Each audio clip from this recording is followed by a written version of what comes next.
Jeff, on the stage behind her, dropped to one knee, holding out a ring box in front of him.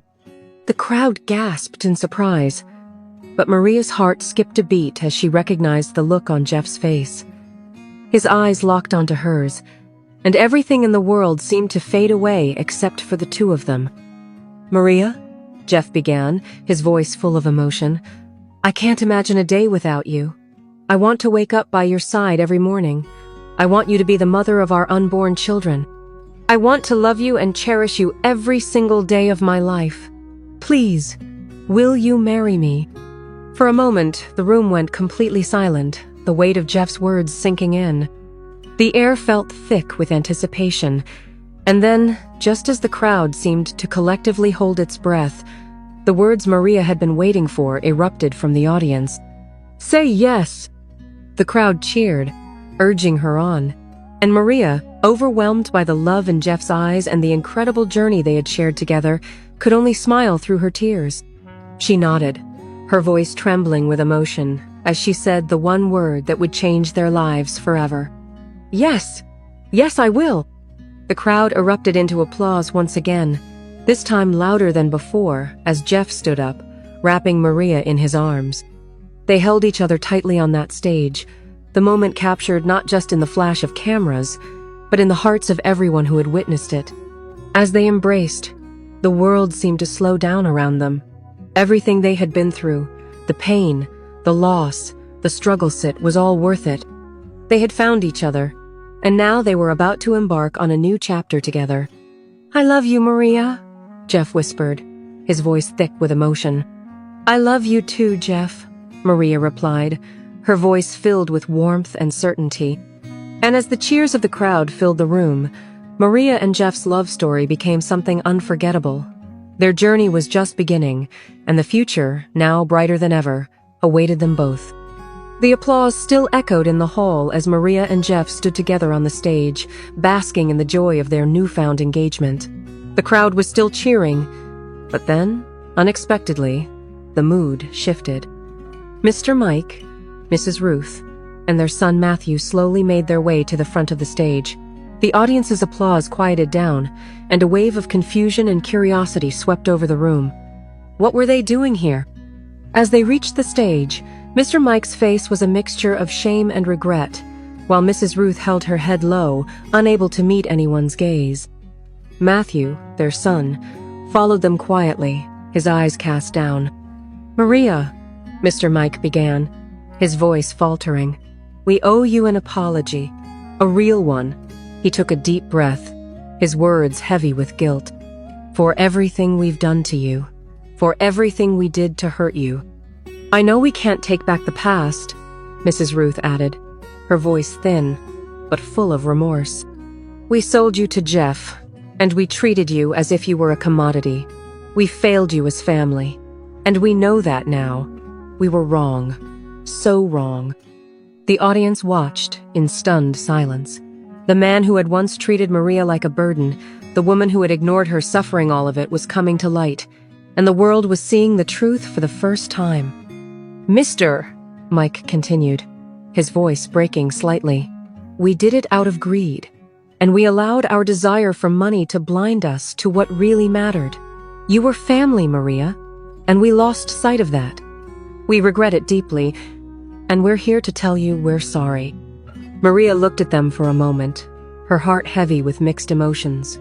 She had never expected this, never thought they would come forward, especially after everything they had done. But she understood one thing. They were doing this because they had no other choice. She took a deep breath and nodded. "I forgive you," she said, her voice steady and calm.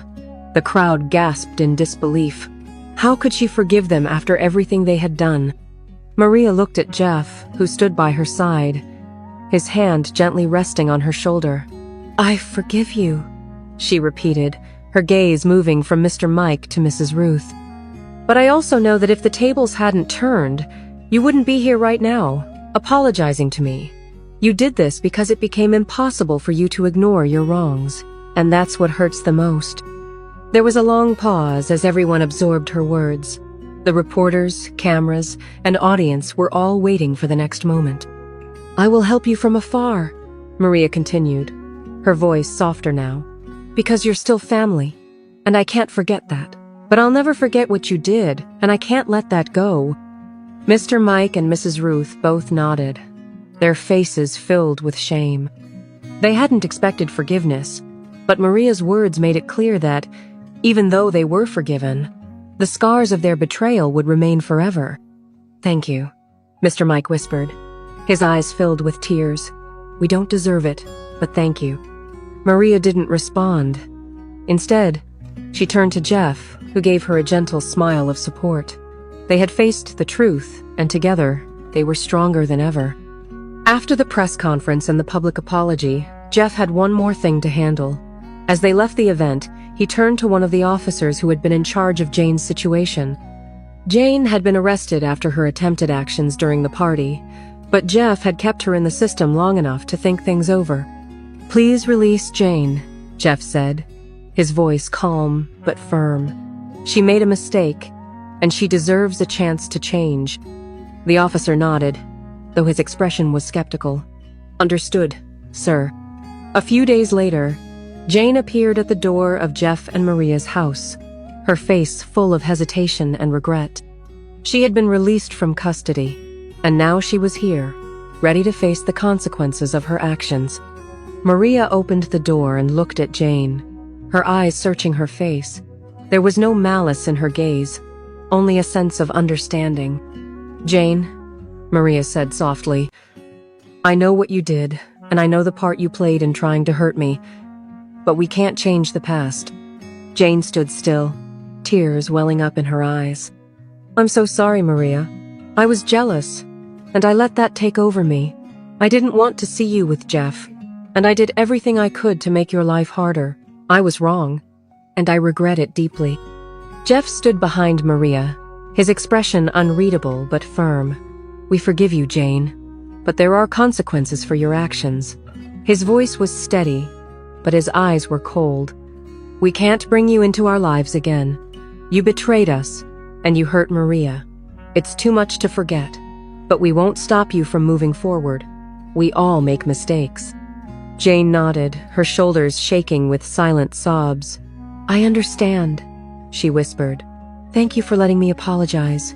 I will go, and I will never cause trouble for you again. As Jane turned to leave, Maria stepped forward, placing a hand on her shoulder.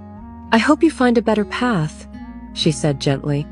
We all have to live with the choices we make. Just make sure yours are better from now on.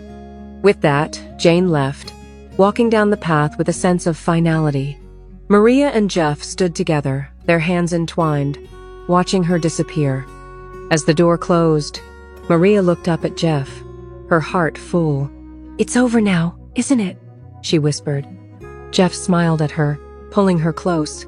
Yes, but it's only the beginning for us, Maria, and I couldn't be happier. They stood there for a moment, feeling the weight of everything that had passed, but knowing that they had finally found peace together. After everything that had happened, the trials, the triumphs, the struggles, they were finally here. Maria and Jeff were standing at the threshold of a new chapter in their lives, ready to celebrate their love. This time, there were no secrets, no forced arrangements, no hidden agendas. This was their wedding, a true celebration of their love, free from the shadows of the past. The location was a serene beach, the soft sound of waves crashing against the shore setting the perfect backdrop. The sun was beginning to dip below the horizon, casting a warm, golden glow over the scene. The sand beneath their feet was soft, and the sky above was painted in shades of pink and orange, a perfect canvas for the love that had blossomed between them. Maria stood in front of Jeff, looking more beautiful than ever in a flowing white wedding gown. Her hair was styled simply but elegantly, and her newly restored eyes sparkled with joy as she looked at Jeff. For the first time, she felt truly seen not just by Jeff, but by herself. She had found confidence, strength, and love in the most unexpected of places. Jeff, standing opposite her, couldn't stop smiling. His heart was full, and he knew that this moment was everything he had ever dreamed of. He had seen her at her most vulnerable, and now he was seeing her at her most radiant. He was in awe of the woman she had become, the woman she was still becoming. She was everything he had ever wanted and more. The guests were gathered in a semicircle, the sound of laughter and conversation filling the air. Close friends and family, those who truly supported them, had come to witness this momentous occasion. Even Mr. Mike and Mrs. Ruth had been invited. While they had no place in Maria's heart, they had at least come to apologize and were given a chance to be part of the Canoprine celebration. They had stood aside in silence, watching as Jeff and Maria's love took center stage. There were no grand gestures, no over-the-top decorations. The beauty of the wedding lay in its simplicity. The sand beneath their feet, the salty breeze of the ocean, and the sounds of nature filled the space, reminding them that true love didn't need extravagance. It only needed honesty, trust, and the right person to share it with. The officiant smiled as he began the ceremony, his voice steady and calm, resonating with love. "We are gathered here today," he began, "to witness the union of two souls who have found something extraordinary in each other. Their love has been tested, but it has never wavered. Today, they stand here, not out of obligation, but because they truly choose each other." Maria's hands trembled slightly as she held the bouquet, but she steadied herself, looking into Jeff's eyes. She could feel her heart racing, but it wasn't from fear. It was from joy, knowing that this moment was real. This was not a ceremony to cover up a past, but one to celebrate the love that had grown out of that past, even in the face of hardship. The officiant smiled warmly and turned to Jeff. "Do you, Jeff? Take Maria to be your lawfully wedded wife, to love, honor, and cherish her for all the days of your life?" Jeff's voice was steady, filled with emotion. "I do," he said without hesitation, his eyes not leaving Maria's. The officiant then turned to Maria. "Do you, Maria, take Jeff to be your lawfully wedded husband, to love, honor, and cherish him for all the days of your life?" Maria smiled, the words coming so easily to her. "I do," she whispered, her heart soaring with the certainty of the choice she had made. As they exchanged vows, they spoke not of the past or the obstacles they had faced, but of the future they were about to build together. "I promise to love you through the highs and lows," Jeff vowed, his voice strong. "I promise to cherish every moment with you and never take you for granted. You are my everything." Maria smiled, her voice soft yet firm. "I promise to stand by you, to support you, to love you not just with words, but through every action. I promise to be with you, to share this life with you." The officiant nodded, signaling the end of the vows. "By the power vested in me, I now pronounce you husband and wife. You may kiss the bride." As Jeff kissed Maria, the crowd erupted in applause, the sound of their cheers blending with the waves crashing on the shore. It was a kiss that spoke of everything they had been through, of the pain, the growth, and the love that had brought them to this moment. As they pulled away from the kiss, they both smiled. The world had changed for them, they had both come so far, and this was the final moment that sealed it all. They had found each other, and now nothing else mattered. The reception that followed was a celebration of everything they had built. Maria and Jeff danced under the stars, the sound of soft music playing in the background as they moved together, lost in each other's arms. The guests danced too, their laughter echoing in the night air. As the night drew to a close, Jeff and Maria stood hand in hand at the edge of the beach, the moonlight reflecting off the water. The wedding was over, but the journey was just beginning. They had faced so much, but they knew they were stronger now. Together, they could face anything that came their way. "I love you," Jeff whispered, his voice soft but filled with emotion. "I love you too," Maria replied, her hand resting in his. "And this is just the beginning." They stood there, the world around them quiet, the only sound the rhythm of the ocean waves. And in that moment, they knew they had everything they ever needed: each other. Jeff and Maria's honeymoon in Paris was like stepping into a dream.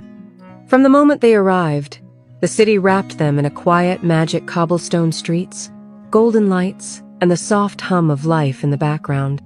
They checked into one of the finest hotels in the city. They're sweet, elegant, and warm, with tall windows that opened to a perfect view of the Eiffel Tower. At night, it sparkled like it was celebrating their love too. Maria stood in awe, her fingers laced with Jeff's as he whispered, "This is just the beginning." From day one, Jeff took it upon himself to be the guide, even though he had no clue where anything was. "I've watched enough romantic movies to know what I'm doing," he declared confidently. Maria didn't believe him for a second, especially after he led them down a quiet alley in search of a secret cafe that turned out to be someone's backyard. She laughed until her stomach hurt, while he pretended he meant to do it. "We're just blending in with the locals," he said, holding her hand tightly as they retraced their steps. They spent their days exploring hidden corners of the city, stopping at small shops, watching street performers, and people watching from cozy cafes. Jeff convinced Maria to try some unfamiliar food, claiming he'd become a Parisian foodie. He took a bite of something exotic, tried to act sophisticated, and then immediately reached for water. "That tasted like regret," he said, making Maria burst into laughter. They had long walks at sunset, the city bathed in soft gold, her head resting on his shoulder, his fingers always finding hers. Strangers smiled at them. Love like that was hard to miss. One evening, Jeff surprised her with a quiet moment on a rooftop, just as the Eiffel Tower lit up in the distance. He kissed her forehead and said, "Even the lights here know you're the most beautiful thing in this city." Back at their hotel, the nights were soft and intimate. Jeff lit candles and turned on soft music while Maria slipped into his arms. They made love slowly, like every touch was a new promise. No rush, no noise, just love spoken in silence. Afterward, they laid tangled in the sheets, the sound of the city fading beneath their laughter and quiet whispers. Paris had done what it always does. It reminded them how to fall in love all over again. After a month of love, laughter, and unforgettable moments, it was finally time for Jeff and Maria to return home. Their flight was scheduled for early evening. As they settled into their spacious first-class seats, the mood was quiet and cozy. The cabin lights were soft, the air calm, and the world outside their window slowly faded into twilight. Jeff glanced at Maria as she curled up beside him, resting her head gently on his shoulder. "Don't worry," he whispered, brushing a strand of hair from her face. "You can drool on my shirt, I won't sue." Maria chuckled sleepily. "Good. It's part of the honeymoon deal." They spent the first hour of the flight enjoying the comfort of their private space, fluffy blankets, smooth recliners, and soft music humming in the background. When the meals were served, Jeff insisted on trying everything on the menu. "This is the life," he said dramatically, holding a fork like a wine glass. "Do you think they'll let me live here permanently if I say I'm royalty?" Maria rolled her eyes with a smile. "Royalty? You're the same man who got us lost twice." "That was called spontaneous memory making," he said proudly, earning a playful pinch on the arm. They fed each other bites of dessert and took silly pictures on Maria's phone. Jeff made ridiculous faces while Maria tried to act classy, until she broke into laughter too. Later in the flight, Maria drifted off to sleep on Jeff's shoulder, her breathing soft and steady. Jeff didn't move. He just looked out the window, his arm wrapped gently around her, thinking about how lucky he was to call her his wife. When the plane finally touched down, they stepped off with calm hearts and full memories. The honeymoon was over, but neither of them felt sad it wasn't an end, just the beginning of their real life together. At home, the quiet was different, familiar, comforting. Maria slipped off her shoes and looked around, smiling. "Feels good to be back." Jeff dropped their bags and stretched. "All right, back to work, laundry, and pretending we know how to adult." She laughed. "One of us does." He grinned. "Then I'm married smart." They resumed life, slowly cooking together in the kitchen, replying to messages they'd ignored during the trip, and curling up on the couch in pajamas that didn't match. It wasn't Paris, or candlelit dinners, or first-class seats, but it was theirs, and that made it perfect. A few months had passed, and Mr. Mike was done waiting. Maria had promised to help them from afar, but they hadn't received anything yet. "She's such an ungrateful girl," he muttered. "I took her in when she was blind and had nowhere to go. Now, just because I made one mistake, she doesn't want anything to do with us. I regret making that public apology with you," Mrs. Ruth added, shaking her head. "I really thought we could leave the past behind and that Maria and Jeff would start supporting us financially." "That apology was necessary," Mr. Mike replied firmly. "After everything that happened, we had to clear our name. The disgrace was too much." Mrs. Ruth sighed deeply. "So what do we do now? There's no money to run this house, and I miss my comforts, the luxury, the lifestyle. It's all gone." Mr. Mike paused, then said, "Maybe we should go over to their house. It might not be a bad idea. Who knows? Maybe Jeff will give us 10 million, or at least something meaningful to help us get our lives back on track." The next day, Mr. Mike went to Jeff and Maria's house. They welcomed him warmly. As he sat down, he went straight to the point. "I came to ask for help," he said. "How do you want us to help?" Jeff asked. "I need 20 million, or even 10 million, to get my life back on track," Mr. Mike replied. Jeff laughed and said, "I don't have that kind of money." "If I give you 20 million, what do you plan to do with it?" Jeff asked. I... Mr. Mike stammered, suddenly realizing he didn't have a plan. "How much did I pay you when you were my personal driver?" Jeff asked. 500,000, Mike replied. "I will pay you 1 million to be my staff driver," Jeff offered. Mr. Mike felt offended, but he pretended to be thankful and left. Mike got home later that evening, looking tired and upset. As soon as he stepped through the door, Mrs. Ruth rushed to meet him. "How did it go?" she asked eagerly. "Did they help? Did Jeff give you the money?" He dropped onto the worn-out couch with a sigh, rubbing his forehead. "Help?" he scoffed. "If you call offering me my old job back as a driver help, then yes, they offered something." Mrs. Ruth blinked in confusion. "Wait, what? What do you mean your old job?" "He said he doesn't have 20 million, not even 10 million to give me," Mr. Mike snapped. "Instead, he offered to pay me 1 million a month if I return as his staff driver." Mrs. Ruth's expression darkened instantly. "What? After everything we've done for Maria? That ungrateful brat, and Jeff too stingy, heartless people." Mr. Mike nodded, fuming. "They're both wicked. Maria sat there looking surprised I didn't jump at the offer like some beggar. Can you imagine? She's forgotten how you took her in when she was blind and useless," Mrs. Ruth spat. "We gave her a home. We treated her like our own child. And now, just one mistake, and she's acting like we never existed. They want to see us suffer," Mr. Mike added bitterly. "They have all that money, living large, and they can't spare a little for us. Just 10 million, not even as a loan. Just to thank you for all the years we cared for her." Mrs. Ruth folded her arms tightly. "You should have insulted them before leaving. Useless people. You go to ask for help and they're offering jobs? What kind of help is that?" Mr. Mike clenched his fists. "I knew it. I knew I shouldn't have gone there. All they wanted was to mock us." "They'll regret it one day," Mrs. Ruth hissed. "This life turns around. One day, they'll need us, and we won't be there." Mr. Mike said nothing, just stared at the wall in silence. Deep down, he knew he had no choice but to consider the offer, but pride and anger wouldn't let him admit it. Not yet. The next morning, Mr. Mike was sitting at the kitchen table, his thoughts heavy. He had been up for hours, weighing his options. He'd been hoping for a miracle, but after the disappointment of his meeting with Jeff, he knew there was no way around it. He needed the money even if it meant swallowing his pride. Just as he was about to pour himself another cup of coffee, his phone rang. He picked it up without checking the number, thinking it might be a call from a friend or someone from the old days. But when he answered, it was a voice he recognized all too well. "Good morning, Mr. Mike," the voice said. It was Peter, Jeff's office manager, the one who had always been polite but kept a professional distance. "I'm calling to follow up on the offer Jeff made to you. Have you decided whether or not you'll be taking up the position as staff driver?"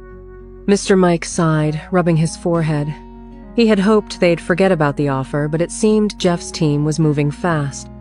I suppose I'll take the job," he said reluctantly, the words tasting bitter in his mouth. "I'll come in tomorrow." "Great," Peter replied, sounding almost too cheerful. "We'll be expecting you bright and early.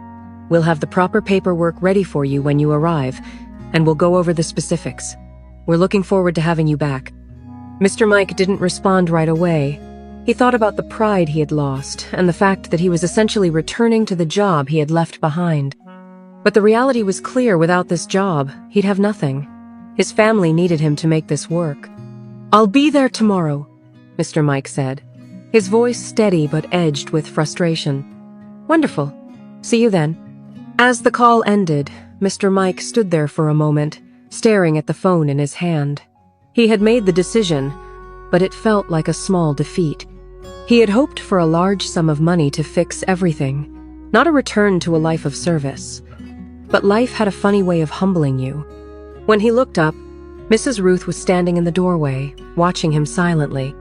"So, it's settled then?" she asked, her voice quiet but heavy.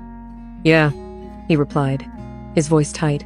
"I'm going back to work as Jeff's driver. I start tomorrow." Mrs. Ruth crossed her arms, her expression a mixture of disappointment and frustration. "I can't believe this is how it ended. After everything, this is what we get, driving him around like we're his servants."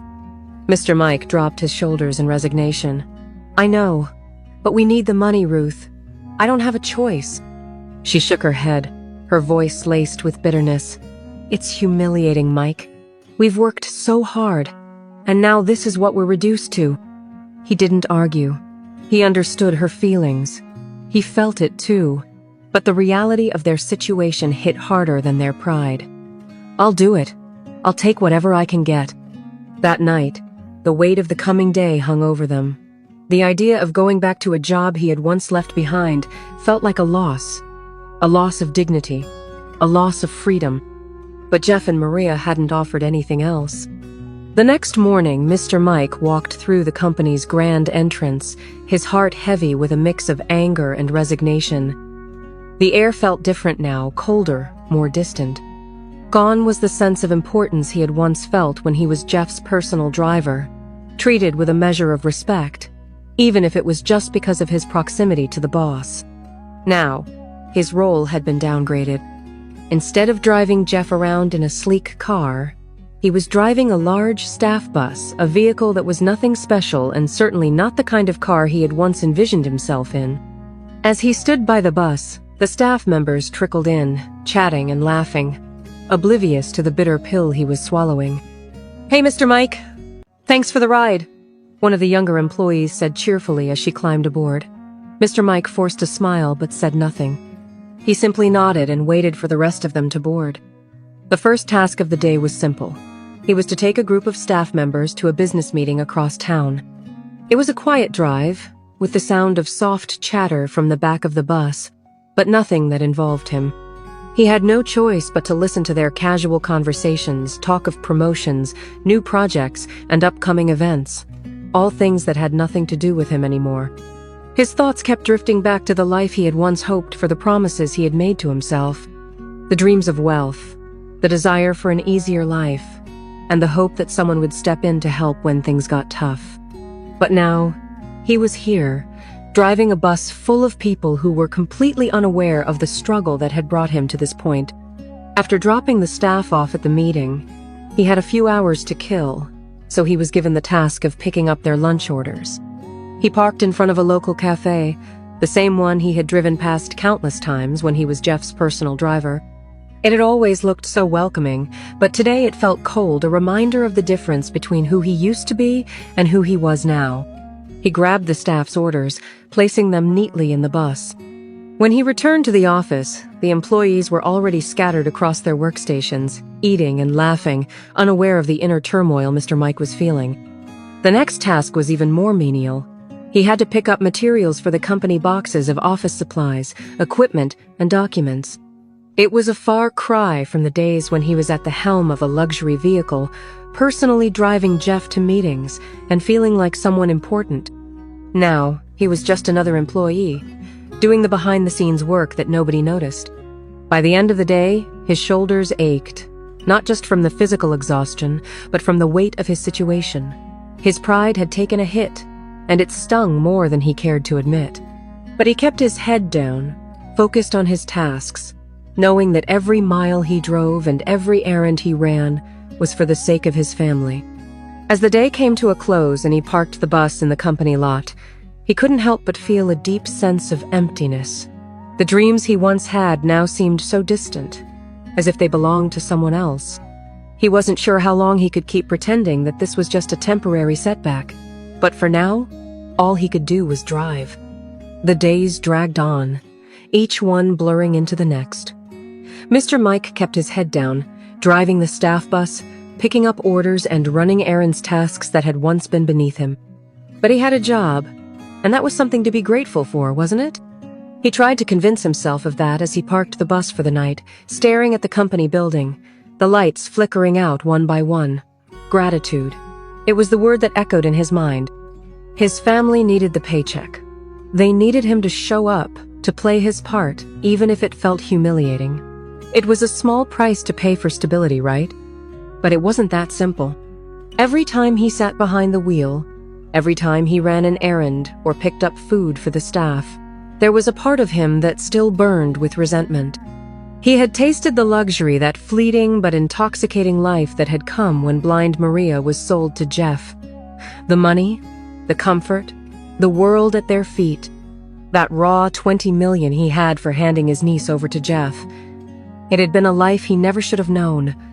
But once he had, it lingered in his bones like a hunger he couldn't shake. "Mike?" she said quietly, breaking the silence. "How was work today?" "Same as usual," he replied flatly, his fork scraping against his plate. "Picked up the staff, ran some errands.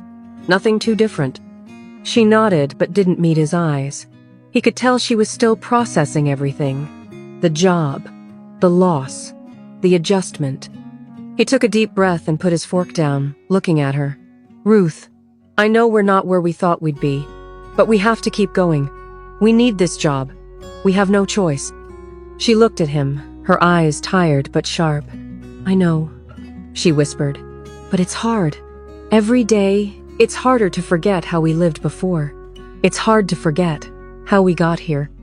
If we had known, we could have managed the $20 million well," Mr. Mike said, not regretting selling Maria, but regretting how they had spent the whole money. "We have to strike them one last time, make a huge sum, and then we won't disturb them again," Mr. Ruth said. "What do you mean, woman?" Mr. Mike said, suddenly picking interest. "I will think about it. A way to get it done," Mrs. Ruth said. Meanwhile, Maria had started working as a piano teacher. Jeff had opened a grand piano studio for her. People from far and wide sent their children to learn how to play from her. The pay was good, and so was life. Maria felt like she was finally carving out her own path, doing something she loved and receiving recognition for it. Her days were filled with lessons, both group and private, and the sound of piano keys being played echoed throughout the studio. It was a fulfilling life, one she had worked hard for, and she was proud of the progress she had made. In the dimly lit room, Jane sat alone, her back against the cold wall, her knees drawn up to her chest. The shadows in the room seemed to mirror the darkness that had slowly consumed her over the past few months. The sound of rain tapping against the window only deepened her sense of isolation. Her life had once been so certain. For over 10 years, she had worked loyally for Jeff, taking care of his home, managing the household with a level of professionalism that had earned her trust. But that was before Maria, before everything changed. She still remembered the day she lost her job so clearly. The confrontation, the sting of Maria's words, the way Jeff had looked at her with disappointment in his eyes.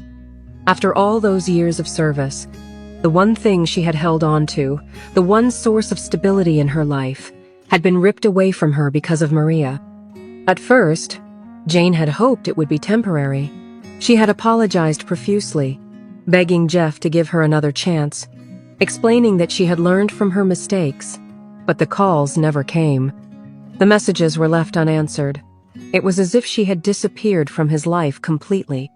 Maria, on the other hand, seemed to thrive. Her music studio was booming. Her life was full of opportunities, and Jane couldn't escape the bitter truth that it was all because of her. The jealousy she tried to push aside festered deep within her. Jane had been there for Jeff through thick and thin, but Maria, someone who had been a stranger only a short while ago, had replaced her in an instant. The thought of Maria's success, the new piano studio, the praise, the attention she now received from all corners of society made Jane's blood boil. The longer she went without a job, the more resentment she felt. Her bank account was running low, and the pressure of finding work grew heavier with each passing day. She had applied to numerous places, but the calls were few and far between. Even when she did get a response, the job offers were low-paying, menial, and often didn't seem worth the effort. Every time she looked at her phone and saw Jeff's name on the screen, she felt a wave of shame wash over her. He had been the one to give her a chance all those years ago. But now there was nothing left. Only Maria. She was the one who had changed everything. The anger inside Jane grew stronger with every passing day, and with it, a dangerous thought began to creep into her mind. The frustration, the hurt, the bitterness it all began to twist into something darker. She clenched her fists tightly, feeling the nails dig into her palms as if the physical pain could distract her from the emotional ache that gnawed at her heart. Why should she have it all? Jane whispered to herself through gritted teeth. Why should she get everything while I'm left with nothing? Her mind raced, the ideas becoming clearer, more defined. Maria had ruined her life, and now Jane was going to make her pay for it. The thought of revenge gave her a strange sense of satisfaction, a way to regain control over the situation that had spiraled out of her hands. It wouldn't be easy, of course, but Jane wasn't foolish. She knew exactly how to get close to Maria, how to push her buttons, how to create a little chaos. Maria's life, so carefully curated, would be easy to disrupt, especially now that she had so much to lose. The piano studio, the success, the comfort, it could all crumble if the right strings were pulled. As Jane's eyes darkened with determination, the sound of the rain outside became muffled in her ears. She could feel it, the cold rush of power, the excitement of knowing that she could take everything Maria held dear. She stood up slowly, her hands trembling slightly, but her resolve solidifying with each passing second. Maria would regret this.